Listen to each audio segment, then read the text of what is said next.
고린도전서 6장 12절부터 20절까지 읽겠습니다.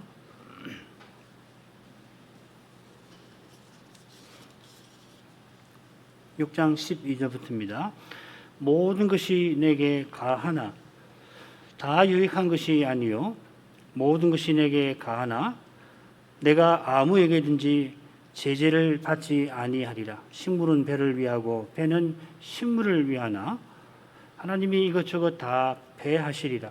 몸은 음란을 위하지 않고 오직 주를 위하며 주는 몸을 위하시느니라.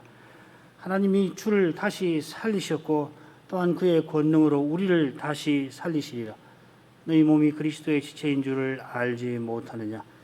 내가 그리스도의 지체를 가지고 창기의 지체를 만들겠느냐? 결코 그럴 수 없느니라. 창기와 합하는 자는 저와 한 몸인 줄을 알지 못하느냐? 일러스되 둘이 한 육체가 된다 하셨나니 저와 합하는 자는 한 영이니라. 음행을 피하라. 사람이 범하는 죄마다 몸 밖에 있거니와 음행하는 자는 자기 몸에게 죄를 범하느니라. 너희 몸은 너희가 하나님께로부터 받은 바 너희 가운데 계신 성신의 전인 줄을 알지 못하느냐? 너희는 너희 것이 아니라 값으로 산 것이 되었으니 그런즉 너희 몸으로 하나님께 영광을 돌리라. 죄치고 그리스도의 몸을 헐지 아니하는 것이 없겠습니다마는 어떤 죄는 그리스도의 몸을 허는 그 점에서 특별합니다. 구약 율법은 이러한 죄들을 가정한 것이라 히브리 말로 토에바라고 하는데요. 대표적인 것이 우상 숭배고 또 음행입니다. 종종 이 둘은 그대 근동 세계에서 구약 백성들이 살던 사회에서 이 둘은 붙어 있는데 음행을 통하여 우상 숭배가 이루어진 것입니다. 대표적인 것이 발람의 속임에 빠져서 이스라엘이 바알 부호를 섬긴 일일 것입니다. 그만큼 끔찍한 것이 있는데 몰렉 숭배입니다. 나라와 민족, 종족과 가족의 행복을, 지상 행복을 위해서 어린 자식을 피 흘려서 우상에게 바치는 것입니다. 몰렉 숭배나 바알 부호 숭배는 하나님 아닌 것을 섬길 때에 거룩한 사회로 결코 설 수 없음을 잘 보여줍니다. 그처럼 이 두 우상 숭배는 근본적으로 하나님을 즐거워 아니하고 지상 행복을 추구하는 것과 붙어 있습니다. 고린도전서에서 사도도 비슷하게 그리스도의 몸을 허는 죄를 다루고 있습니다. 우리가 셋째 대목 5, 6장을 살피고 있는데 여기서는 음행의 죄를 다루고 있고 그것과 짝을 이룬다 할 수 있는 다섯째 대목 고린도전서 8장부터 10장 정확히는 11장 1절까지인데 거기서는 귀신의 재물을 먹는 곧 귀신과 교제하는 죄를 다루고 있습니다. 우상 제의의 우상 재물을 먹는 일에서 어떤 사람들은 이제 나는 이런 데서 자유롭게 되었다 하고서 이전처럼 우상 제위에 제사 드리는데 참여한 겁니다. 비슷하게 어떤 사람이 똑같이 부활을 오해한 나머지 이전처럼 창기를 찾아가는 일이 있었던 것 같습니다. 자, 이것이 오늘 다룰 주제입니다. 줄거리를 간단히 보지요. 12절부터 14절 몸은 주를 위하고 주는 몸을 위하신다. 음란을 위하는 것이 아니다 하는 것이고요. 15절부터 18절까지는 너희 몸이 그리스도의 지체이니 창기의 지체로 만들지 말라. 그리고 19, 20절은 너희 몸이 또한 성신의 전이니 너희 몸으로 하나님께 영광을 돌리라 하는 겁니다. 모든 것이 내게 가하다 자랑하며 창기를 찾아가는 일이 있는데 이 일은 창기와 하나 되는 자기 몸을 창기의 지체가 되게 하는 끔찍한 죄라고 사도가 지적을 하고 있습니다. 그게 가운데 내용이죠. 주님께서 우리를 위하시며 장차 우리를 주님처럼 되게 하실 것입니다. 13, 14절 그처럼 지금 하나님의 성전다웠게 살아서 하나님께 영광을 돌려야 한다 하는 것입니다. 아주 간단하게 줄거리를 말씀드렸는데 계속 읽어보시면은 얼마나 사도의 그 교훈이 깊을 뿐만 아니라 정교한지 아시게 될 겁니다. 12절부터 14절을 읽겠습니다. 모든 것이 내게 가하나 다 유익한 것이 아니요 모든 것이 내게 가하나 내가 아무에게든지 제재를 받지 아니하리라. 식물은 배를 위하고 배는 식물을 위하나 하나님은 이것저것 다 폐하시리라. 몸은 음란을 위하지 않고 오직 주를 위하며 주는 몸을 위하시느니라. 하나님이 주를 다시 살리셨고 또한 그의 권능으로 우리를 다시 살리리라 하시리라.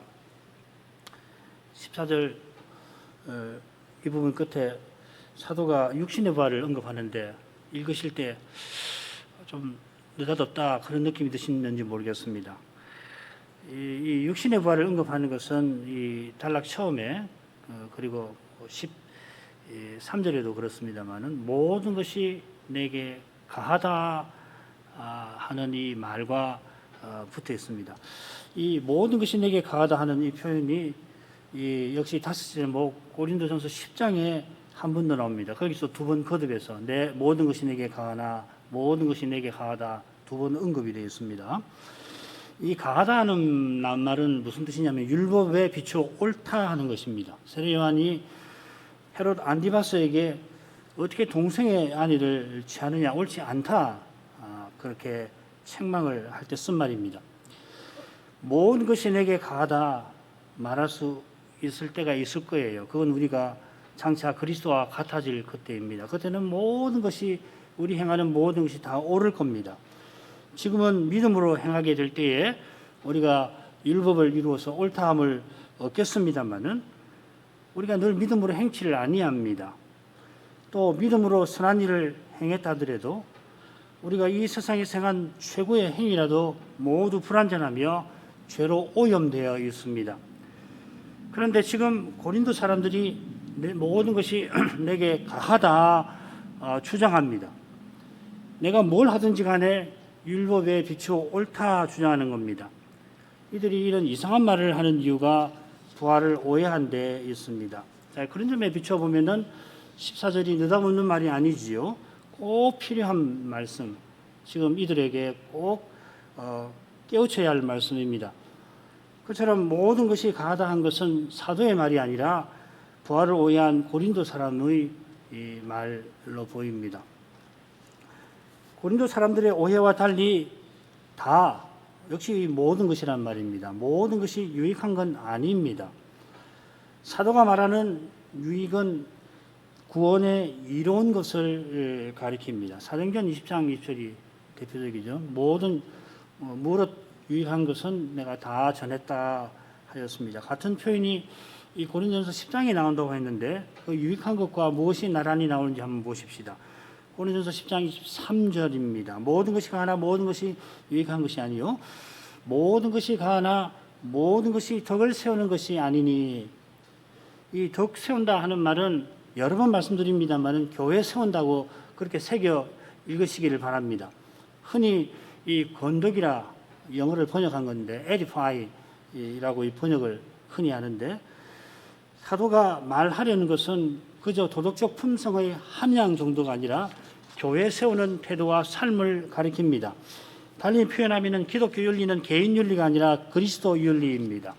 그리스도 윤리라 하면 그리스도께서 자기 안에서 하나의 새로운 사람을 지으시는 그 사실을 가리킵니다. 기독교 윤리는 그리스도를 드러내는 윤리입니다. 그리스도의 인격과 사랑을 드러내는 것이라고도 표현합니다만은 중요한 것은 각각 그리스도를 드러내어서 함께 그리스도의 몸을 세우는 것, 그리스도를 이루는 것입니다. 그걸 이제 어거스틴 선생은 전체 그리스도라는 말을 씁니다. 우리가 각각 그리고 함께 그리스도와 같아지는 것이 기독교 구원의 목표이고 여기서 구원은 이 그리스도를 드러내는 데서 이루어져 갑니다. 그저 남보다 더 도덕적인 삶을 사는 게 우리의 목표가 아닙니다. 불신자보다 조금 더 도덕적으로 사는 것은 더더욱 아닙니다. 다른 신자보다 조금 더 나아지는 것이 목표가 아닙니다. 이렇게 남보다 도덕적으로 더 사는 그런 삶을 추구한다면은 그런 굳이 그리스도의 십자가 부활이 필요치 않을 겁니다. 왜냐하면 십자가 십자가에 달리신 그리스도를 믿지 않고서도 도덕적으로 사는 사람이 얼마든지 있거든요. 그처럼 십자가에 달리신 그리스도를 본받는 신자는 남을 나보다 낮게 여깁니다. 이런 내용에 비추어서 내가 아무에게도 제재를 받지 아니하리라 한 뜻을 살필 겁니다.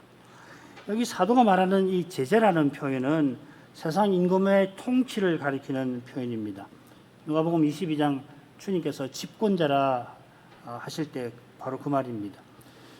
물론 세상 임금의 정당한 통치가 아니라 하나님 나라의 통치와 정면으로 대치되는 그러한 통치입니다. 사도가 앞선 사건 고린도전서 6장 1절부터 11절에서 성도가 세상 법정에 호소하는 잘못을 지적한 대로 주님의 교회에서 사도가 세상 나라처럼 다스리는 그런 일에 굴복하지 않겠다 하는 뜻입니다. 요컨대 고린도 지도자들이 부활을 오해해서 왕노릇하고 있는 그것을 인정치 아니하는 겁니다. 비슷한 표현이 짝을 이루는 대목에 나옵니다. 9장 10절 19절 읽겠습니다. 내가 모든 사람에게 자유하였으나 스스로 모든 사람에게 종이 된 것은 더 많은 사람을 얻고자 함이라. 이 루트의 그 유명한 저서 그리스도인의 자유라고 하는 것이 바로 이 구절로부터 시작해서 이 구절을 해설한 책이라고 할 수 있죠. 이 자세한 이 내용은 고린도전서 9장에서 살피기로 하고, 사도가 아무에게 제재받지 않겠다 하는 것은 부활하신 주님을 왕으로 모시겠다 하는 뜻입니다. 주님께서 다스리시는 그 다스림을 받아서 자기의 직무를 맡아 이루려 하는 겁니다. 주님이 섬기셨으니 사도도 모든 사람을 섬기려 하였습니다. 자유롭게 하셨는데 기꺼이 종이 되는 것이죠. 그죠? 기꺼이 남에게 종이 되는 이것이 가장 자유로운 것입니다. 지금 여기서 또 장차도 그렇습니다. 고린도 지도자들이 모든 것이 내게 가하다 하며 그리스도처럼 섬기지 않고 이 세상 임금처럼 부리려고 하는데, 사도는 그런 통치를 절대 인정할 수 없습니다. 그런 통치는 교회를 세상처럼 만듭니다. 세상처럼 만들어서 결국은 세상보다 못하게 합니다. 13절에 식물은 배를 위하고 배는 식물을 위하나 하는 표현도 부활을 오해한 고린도 사람들의 말 같습니다. 그들이 식욕이 있어서 밥을 먹고 밥이 있어 식욕을 채우지 않느냐 하면서 음란한 일을 행한 것 같습니다. 이제 8장, 9장, 10장도 사실 먹는 문제 아니에요. 그죠? 이 5, 6장하고 8, 9, 10장이 매우 용어적으로도 중요한 그 단어에서도 유사성을, 일체성을 보이고 있습니다. 그래서 견주어서 자꾸 읽어보시길 바랍니다. 본래 하나님께서 여기서는 이제 이 배는 음식은 배를 위한다 하는 말을 가지고 음란한 행위를 정당화하는 거고, 이 8, 9장, 10장에 가서는 우상의 이들이 음식 먹는, 심지어 우상의 제사에 참여하는 일을 정당화하려고 이런 말을 쓰는 것이겠죠. 본래 하나님께서 사람을 의존적 존재로 지으셔서 하나님을 향하며 살게 하셨습니다. 창조 6째 날에 채소와 과일나무를 사람의 식물로 주셨는데, 주신 음식을 먹고서 하나님께 감사하며 살게 하셨습니다. 그처럼 하나님 형상대로 사람을 창조하시되 남자와 여자로 지어서 혼인을 통하여 삼위의 교제에 하나님께로 향하도록, 하나님께 향하게 하시는데 삼위의 교제에 이르도록 하셨습니다.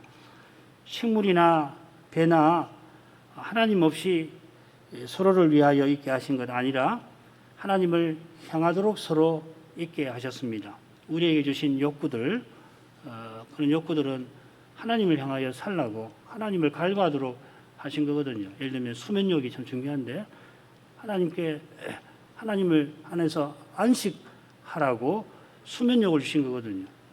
잠 안 자고도 천사는 잠을 안 잘 텐데 사람은 얼마든지 잠 안 자고 일만 하도록 지으셨을 수 있는데 왜 수면욕을 주셨나? 하나님 안에서 안식하라고 주신 것이거든요. 비슷하게 하나님을 모시지 않은 관계는 그 관계라고 아예 부를 수 없을 만큼 악합니다. 식물이나 배는 물론이고 첫 창조에 속한 다른 모든 관계는 장차 다 사라집니다. 하나님이 이것저것 다 폐하시리라. 사도행전이 형사 취수제, 형이 죽으면은 그 형의 아내를 통해서 형의 그 후사를 있게 하신 그 모세의 규례를 들어서 부활이 없다. 형사 취수제를 인정하려면은 부활 같은 것이 있어서는 안 된다 하면서 주님을 시험했죠. 그때 주님께서 너희가 성경도 하나님의 능력도 모르는구나 하시고 장차는 천사처럼 장가가는 거나 시집가는 일이 없을 거라 하셨습니다. 혼인만큼 첫 창조 질서에서 중요한 것이 없으니 모든 관계의 출발점 아닙니까? 우리가 지금 피조물과 맺는 관계도 없어질 것입니다. 타락 이후에 사람이 고기를 먹게 되고 맹수가 약한 짐승을 먹게 되었는데 저주로 생긴 이런 관계는 당연히 사라집니다. 타락 후에 아내가 남편을 자주장하고 남편이 그 아내를 억누르는 일이 있는데 장차 장가가고 시집가는 일이 없어지니까 그런 일도 다 사라집니다. 그처럼 사람이 지금 다른 피조물과 맺는 것도 맺는 관계도 지금과는 전혀 다르게 하늘과 새 땅에서 맺게 될 것입니다. 그 관계가 정확하게 어떤 것인지 여전히 알기가 힘듭니다.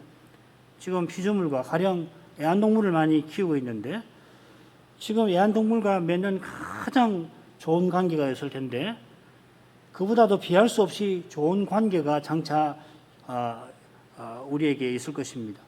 그때 내가 지금 키우는 애완동물이 거기 있을런지 만일 있다면은 어떠한 모습일런지 C.S. 루이스가 말하는 동물일지 그 짐작할 뿐이지 단정하지를 못합니다.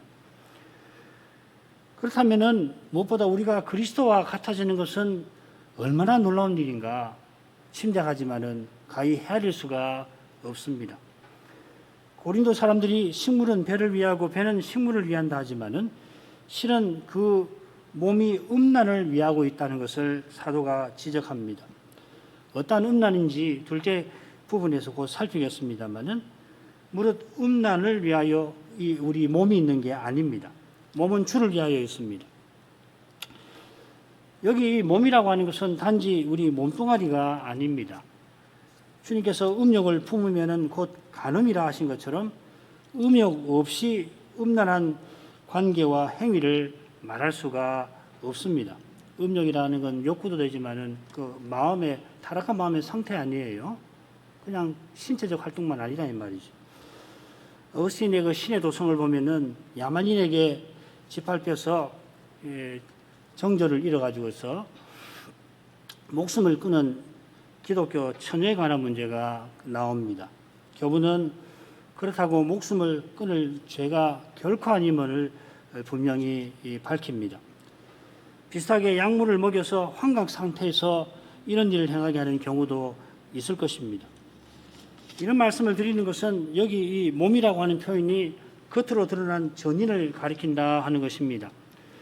우리 속사람만 아니라 우리 겉사람도 주를 위하여 있습니다. 우리 속사람으로는 하나님의 율법을 사랑하고 좋아하고 지키잖아요. 그런데 우리 겉사람으로는 반드시 그렇지는 않단 말이죠. 이런 경우는 이미 부활에 이르렀으니 이 몸으로 무슨 짓을 하든 아무 상관없다는 그러한 착각을 바로 잡는 겁니다. 기독교는 육신의 부활에, 몸의 부활에 이르는 종교입니다. 이것은 부활하신 그리스도처럼 되려는 겁니다. 주님께서 우리가 도달할 목표와 목적이십니다. 이것이 몸은 주를 위한다 하는 표현에 담겨 있는 뜻이기도 합니다. 우리가 주를 위하여 살고 있습니다. 주를 위하여 사는 삶은 장차 주와 같아지려고 지금 주님을 드러내는 그러한 삶입니다. 그러한 점에서 주는 몸을 위하신다는 표현을 살필 겁니다. 주님이 얼마나 우리를 위하시는가 하면 우리의 머리가 되어 주셨습니다. 우리는 주님의 몸이요 지체가 되게 하셨습니다. 우리가 주님의 몸과 지체로 산다는 것은 우리의 일상에서 그리스도의 인격과 사랑을 드러내게 하시는 것입니다. 일상에서 그리스도를 드러내려면은 자연히 신체적 활동이 따르지요. 예를 들어서 자녀의 소명을 위해서 기도하는 부모는 아이가 그 소명을 이루는데 필요한 일을 기꺼이 하는 것입니다. 가령 그 교육하는데 돈이 많이 들면은 먹을 것 먹지 않고 아껴서 그 교육비에 대기도 하고, 아이가 뭘 배워서 소명을 이루려고 할 때 시간이나 힘이 많이 들 수가 있어서 직접 차로 태워서 데려다 주기도 하고, 무슨 물건이 있으면은 그게 힘겨울까봐 들어주기도 하는 겁니다. 사실 기도 자체가 신체와 무관치 아니합니다. 주님께서 십자가를 앞두시고 기도하실 때 피가 땀방울처럼 흘리셨다 하였습니다. 때로 아바 아버지하고 부르짖으실 때 기도가 얼마나 여러분의 몸을 상하게 합니까? 그럼 우리의 마음만 아니라 신체도 주님은 보살피십니다. 이 주제는 고린도 7장에서 우리가 더 자세히 살피게 될 것입니다. 고린도 7장이 그런 점에서 굉장히 중요합니다. 14절에서 사도가 고린도 교회가 오해한 부활을 바로잡습니다. 제가 사역을 해보겠습니다. 하나님께서 그분의 능력으로 주도 살리셨고 우리도 일으키실 것이다. 일으키실 것입니다. 이 사도가 사실 사역한 이유가 딴 데 있는 게 아니고요. 이 일으키신다는 표현 때문에 그렇습니다. 이 살리셨다 표현에도 그 틀린 표현 아닌데 여기 일으킨다는 낱말을 씁니다. 죽은 자를 말 그대로 살린다는 표현이 있어요. 그 사도가 그런 표현을 씁니다. 그런데 종종 가장 이 부활을 설명할 때 바울 사도가 일으킨다는 표현을 씁니다. 이 표현은 살린다는 표현이지만은 육신의 부활을 잘 드러내는 것 같습니다. 예수님이 무덤에 묻히셨는데 일어나셨잖아요. 일어나실 때 영혼이 일어나신 게 아니라 그 몸으로, 물론 부활의 몸으로 일어나셨잖아요. 제자들이 유령인가 했지만은 친히 주님의 몸을 만져보기도 하시고 그들 앞에서 음식을 들기도 하셨습니다. 예수님께서 부활의 몸을 입으신 것처럼 장차 우리도 그렇게 되게 하실 겁니다. 고린도 교회가 그런 부활은 없다고 한 탓에 지금 무슨 짓을 하건 상관없다고 하는데 그렇게 생각해서 안 된다는 겁니다.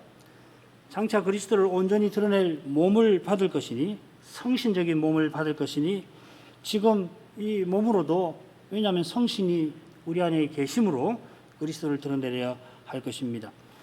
그처럼 우리가 이 장막집을 벗어 던져버리는 게 아니라 하늘로부터 오는 처소를 이 장막집에 입습니다.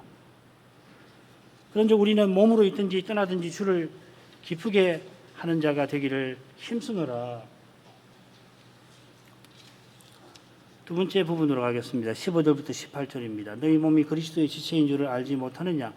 내가 그리스도의 지체를 가지고 창기의 지체를 만들겠느냐? 결코 그럴 수 없느니라. 창기와 합하는 자는 저와 한 몸인 줄을 알지 못하느냐? 일러스되 몸 둘이 한 육체가 된다 하셨나니 주와 합하는 자는 한 영이니라. 음행을 피하라. 사람이 범하는 죄마다 몸 밖에 있거니와 음행하는 자는 자기 몸에게 죄를 범하느니라. 바울 사도가 고린도전서 5, 6장만큼이나 이 수사 의문문은 알지 못하느냐 이런 식으로 묻는 거죠. 알지 않느냐? 틀림없이 알지 않느냐?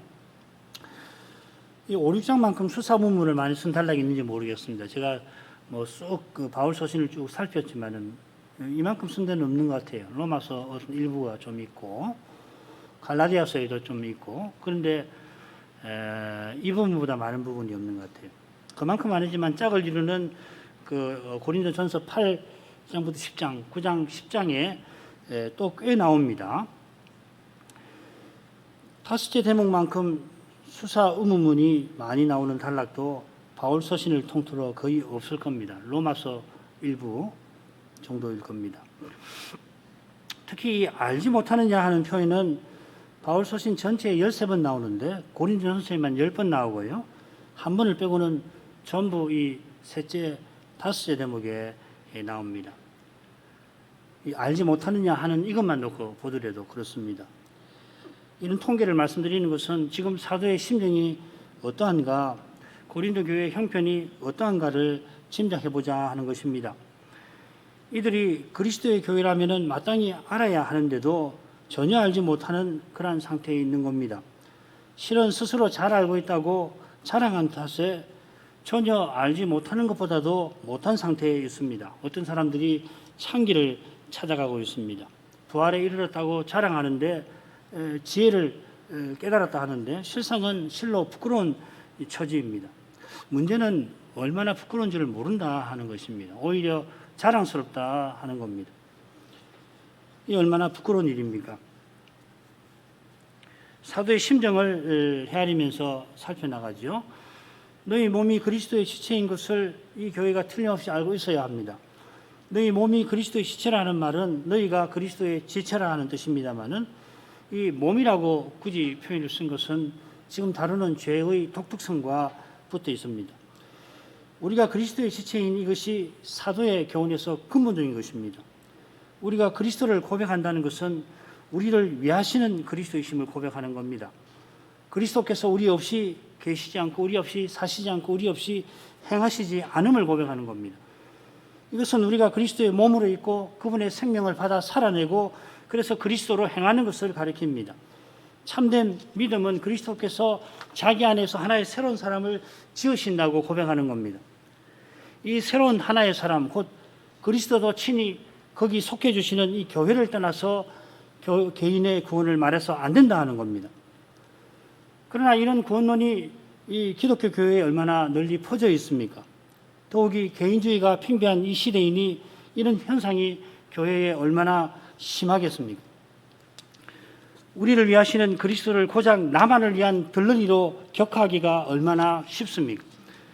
그리스도를 그렇게 한다면 형제는 말할 게 없습니다. 그러나 그리스도께서 우리를 위하시는 사랑을 맛본다면 나를 위하여 살 수는 없습니다. 아버지가 아들을 내어주신 것을 깨닫는 교회는 형제를 위하여 목숨 버리는 것을 마땅한 줄로 생각하는 겁니다. 얼마나 마땅한가 하면은 삼위께서 이런 사랑 가운데 계시는 만큼 그러한 것입니다. 그래서 우리가 삼위일체를 고백하는 것이에요. 삼위일체는 무슨 단순한 교리가 아닙니다. 우리 신앙의 정점이고 핵심입니다. 하나님께서 삼위 안에서 이렇게 사시는데 서로를 위해서 사시는 거거든요. 서로를 향하여 사시는데 어떻게 한낱 사람이 자기를 위하여 살 수가 있습니까? 자기를 위하여 사는 이 생각이 타락과 딱 붙어 있는 겁니다. 이런 생각을 씻어내는 것이 지금 여기서 우리의 과업이기도 합니다. 여전히 우리 안에 이런 죄가 있어 날마다 회개해야 합니다. 그리스도로 행하지 아니하는 데서 늘 돌이켜야 합니다. 지치지요. 뭐 날마다 그리스도를 위해로만 사는 거 아니니까. 금방 그리스도로 행하지 않고 사람으로 행하고 또 그러고 지치지요. 그러나 쉬지 않고 돌이켜야 합니다. 뭐 별 수 있나? 뭐 다 그렇고 그런 거 아닌가? 구약도 보니까 뭐 다 그렇던데 뭘? 뭐 나만 유독 그렇게 살 것이 뭔가? 그렇게 하는 거 아닙니다. 믿음은 그럴 수가 없어요. 주님의 사랑을 깨달으면은 돌이킬 수밖에 없는 거 아닙니까? 힘들어도 회개하는 것입니다. 그래야 감사가 나올 수가 있겠죠. 이어 사도가 내가 그리스도의 지체를 가지고 창기의 지체를 만들겠느냐 묻습니다. 누구든지 그럴 수 없는 겁니다만은 사도는 더더욱 가장 그럴 수 없는 인물이죠. 결코 그럴 수 없느니라. 그리스도의 사도가 만일 이런 일을 행한다면 주님이 얼마나 부끄러움 당하시겠습니까? 그러나 사도가 아니라도 신자가 이런 일을 행할지라도 똑같이 주님을 부끄럽게 만들 것입니다. 우리를 그리스도의 지체로 삼으신 은혜를 생각하면은 창기를 찾아가는 일은 무엇보다 있을 수 없는 것입니다. 그런 점에서 창기의 지체라 하는 표현에 주목할 필요가 있습니다. 여러분, 어떻게 창기가 그리스도와 대등한 존재가 될 수 있습니까? 이 지체란 말을 쓸 때 우리가 그리스도의 지체라 그렇게 하는데 어떻게 창기의 지체가 된다 이렇게 말할 수 있냐 이 말이에요. 이어 나오는 창기와 합하는 자는 저와 한 몸이라, 이게 창기의 지체라는 표현과 붙어 있지만은 똑같은 것은 아닌 것 같아요. 서로 다른 점이 있어서 사도가 창기와 한 몸이라 하고서는 주와 합하는 자는 한 영이라 하는 것입니다. 창기와 합하는 자는 둘이 한 육체가 된다는 말씀처럼 한 몸이 되는데 우리가 그리스도와 맺는 관계는 그렇지 않습니다. 이건 조금 후에 살피기로 하고, 창기의 지체에 담긴 사도의 교훈을 생각해 보십시다. 로마 시민이 창기를 찾아갈 때에 사람의 눈에는 시민권을 가진 힘있고 돈 있는 남자가 돈을 주면서 자기의 욕구를 충족시키는 겁니다마는, 사도의 신령한 눈에는 어떻게 보이느냐? 창기가 여러 남자의 욕구를 이용하여 자기 욕망을 이룹니다. 이 창기 찾아가는 남자보다 못하다는 말 아닙니다. 오해하시면 안 됩니다. 창기 중에 실제로 그렇게 하는 여성이 당시에 꽤 있었다고 합니다. 그러나 사도가 여기서 말하는 창기, 남성들을 자기의 지체로 삼는 창기는 잠언의 미련 부인과 비슷한 것 같아요. 이 미련 부인이 이 지혜 부인과 대조를 이루어서 나오죠. 잠언 8장을 보면은 거기서 지혜는 제2위 말씀 하나님과 비슷한 존재로 그려져 있는데, 이 잠언이 말하는 미련은 이 지혜와 대조되는 겁니다. 창기를 찾아가는 것은 타락한 욕망대로 사는 거고, 타락한 욕망대로 사는 것이 잠언이 말하는 미련입니다. 이 미련은 얼마나 강력한 힘이 있는지 수많은 사람을, 사실 거듭나지 아니한 모든 사람을 욕망의 종이 되게 하고 그 모두를 멸망으로 이끕니다. 잠언은 지혜처럼 이 미련을 부인이라 부르고, 언약 백성이 음녀를 찾듯이 미련에 이끌리지 말고 지혜 부인을 찾도록 권합니다. 사도는 그리스도의 신부인 교회에 속해서 우리에게 지혜이신 그리스도를 드러내고 살도록 권하는 겁니다. 쉽게 말하면은 지금 이 창기에 관한 이야기를 할 때 바울 사도는 그리스도가 우리의 지혜이시다라고 하는 그 교훈을 염두에 두고 잠언의 그 내용을 끌어다가 쓰는 것 같습니다. 이것이 그리스도의 지체로 사는 것입니다. 반대로 그리스도를 믿노라 하는 사람이 창기를 찾아가는 것은 미련 부인의 화신인 창기의 지체가 되는 겁니다. 이런 점에 비추어서 16, 17절의 교훈을 살피죠. 말씀드린 대로 16절에서는 창기와 합하는 자는 저와 한 몸이라 합니다. 이것은 창조 규례대로 남자와 여자가 혼인해서 한 육체 되는 것과 붙어 있습니다. 창기와 합하는 것이 혼인이 아니지만 용어가 달라요. 몸이라고 그랬고 여기서는 육체라고 그러죠. 그러나 혼인의 본질이 왜곡되어 거기 나타나는 겁니다. 창기나 창기를 찾는 자나 그저 신체적 결합만 하는 것이 아니라 욕망의 충족에서, 타락한 욕망의 충족에서 하나 됩니다. 창기를 찾는 자와 창기가 한 몸이 된다 한 것은 부부가 한 육체가 된다 하신 것처럼 마치 부부처럼 살지만은 똑같지는 않습니다. 아울러 그리스도 안에서 신자들이 한 몸을 이루는 것처럼 창기를 찾는 자와 창기는 그리스도의 몸과 대립되는 그러한 타락한 세상, 사회를 이루는 겁니다. 창기를 찾는 일은 결코 사적인 거래에 그치지 않고 더욱이 도덕과 법을 어기는 행위에 그치지 않습니다. 타락한 세상을 이루는 것입니다. 더욱이 신자가 그렇게 하는 것은 타락한 세상과 하나 되려 하는 그런 악한 일입니다. 신자는 주와 합하는 사람입니다. 우리가 믿음으로 그리스도와 연합하는데 바울 사도가 이 연합을 가리켜서 지금 합한다 하였습니다. 이 표현을 여기만 씁니다. 왜 그러냐면 이 표현은 16절에 나온 대로 부부의 연합을 가리키는 표현입니다. 주님도 이 표현을 써서 부부의 연합을 표시하셨습니다. 남편과 아내의 관계를 그리스도와 교회의 관계에 견주듯이 교회는 그리스도의 신부입니다. 신자가 함께 그리스도의 신부입니다. 이 관계를 남편과 아내의 관계에 견주긴 하지만은 둘이 똑같이 않지요. 남편과 아내의 관계는 장차 없어지지만은 주님과의 관계는 영원합니다. 그리고 이 영원한 관계는 바로 성신님께 있습니다. 성신이 그리스도의 영으로 우리 안에 영원히 계심으로 이 관계를 영원하게 하시는 겁니다.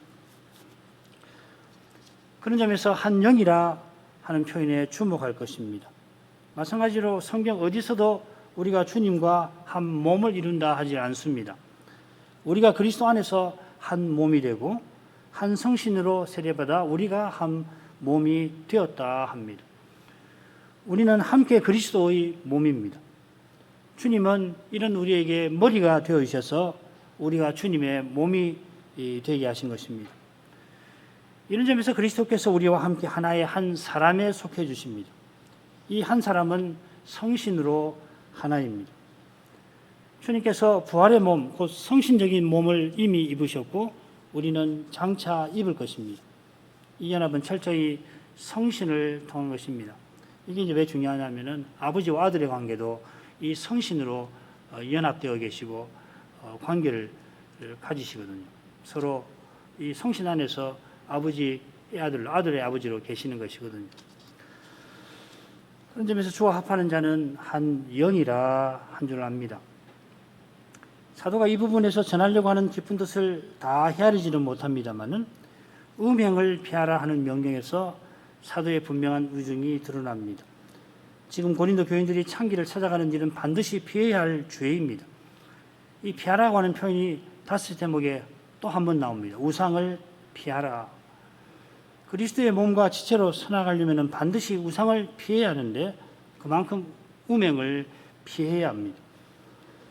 우상 숭배와 더불어서 이 음행은 다른 죄와 달리 그리스도의 몸을 헙니다. 이것이 음행하는 자는 자기 몸에게 죄를 범한다 하는 표현에 담긴 뜻입니다. 고린도전서 5장 6장에 보면은 하나님 나라를 유업으로 받지 못하는 죄들이 나와 있고 거기 우상 숭배와 음행이 포함되어 있는데 이 음행은 우상 숭배와 함께 구약 시대부터 하나님이 가증히 여기시는 죄입니다. 음행은 그리스도의 지체인 우리 몸을 창기의 지체로 만드는 점에서 다른 죄보다 하나님 앞에 가증합니다. 하나님께서 그것을 가증히 여기시는 것은 그리스도의 몸답게 서나가는 것을 하나님이 그만큼 기뻐하시는 까닭입니다. 그처럼 음행은 하나님을 모시는 성신의 전인 몸을 더럽히는 점에서 가증합니다. 19절 20절 너희 몸은 너희가 하나님께로부터 받은 바 너희 가운데 계신 성신의 전인 줄을 알지 못하느냐. 너희는 너희 것이 아니라 값으로 산 것이 되었으니 그런즉 너희 몸으로 하나님께 영광을 돌리라. 다시금 사도가 알지 못하느냐 하는데 교인은 성신의 내주에 관해서 반드시 알아야 합니다. 성신께서 그리스도의 영이신데 그리스도의 영께서 이제 우리 안에 계십니다. 그처럼 우리가 그리스도의 지체에서 그분의 영이신 성신이 내주하시는 것입니다. 성신의 전이라 함은 우리가 성전으로서 하나님을 모신 것입니다. 그리스도께서 성전이신데 그분과 연합된 우리도 그리스도 안에서 함께 성전을 이룹니다. 창기를 찾아가는 사람은 성신의 전인 몸을 더럽힙니다. 우리가 하나님의 성전이니 하나님의 영광을 드러내야 합니다. 성전에는 하나님 영광이 아름답게 나타나지 않습니까? 이것이 너희 몸으로 하나님께 영광을 돌리라는 권면입니다. 역시 흥미롭게 다스 제목에도 하나님께 영광을 돌리라는 권면이 끝에 나옵니다. 먹든지 마시든지 무엇을 하든지 하나님께 영광을 돌리라. 하나님의 영광을 위하여서 하라. 10장에서는 사도가 그리스도를 본받는 삶을 통하여 하나님의 영광을 드러냅니다. 여기서도 다르지 않습니다. 우리가 부활하신 주를 위하여 살 때에 우리 몸으로 하나님께 영광을 돌릴 것입니다. 얼마큼 하죠? 걸어가신 아버지, 사도가 고린도 교회에 일어난 중대한 사건을 통하여서 그리스도의 지체로 사는 삶이 얼마나 거룩한지를 교훈합니다. 당시 시민들 사이에 널리 퍼진 악습이지만은 심지어 당대의 사상가조차도 안에 둔 시민이 창기를 찾아가는 것을 당연한 일로 생각할 정도였습니다. 그러한 사회에서 나고 자란 탓에 신자도 늘 성신으로 살지 아니하면은 그리스도의 지체가 되게 하신 은혜를 헛되게 만드는 그런 두려운 자리에 떨어질 수 있었습니다. 그러나 그리스도의 지체인 자기 몸을 창기의 지체로 만드는 것은 하나님께서 끔찍히 미워하십니다. 신자가 우상과 교제하는 것만큼이나 미워하십니다. 그 죄가 무엇보다도 하나님께서 자기 아들을 내어주신 고귀한 뜻을 헛되게 만드는 것이라 그리하십니다. 저희가 지금 얼마나 음란한 시대를 살아가는지를 안다면은 그리스도의 교훈을 얼마나 철저히 받들어야 할지 모를 수 없습니다. 그게 믿음, 말씀의 거룩한 피 가운데에서 열리는 줄 압니다. 하나님 그 거룩한 사랑을 날마다 깨달은 데서 그 길을 걸어갈 힘을 얻습니다. 우리의 구원이 그저 영혼의 구원에만 있는 것이 아니라 그리스도와 같아지는 데 있음을 잊지 말게 하옵소서. 지금 함께 그리스도를 교회로서 드러내는 삶이 얼마나 구원의 길에 중요한지 마음에 늘 새기고 날마다 그러한 삶을 살기를 힘쓰게 하옵소서. 예수님 이름으로 기도합니다. 아멘.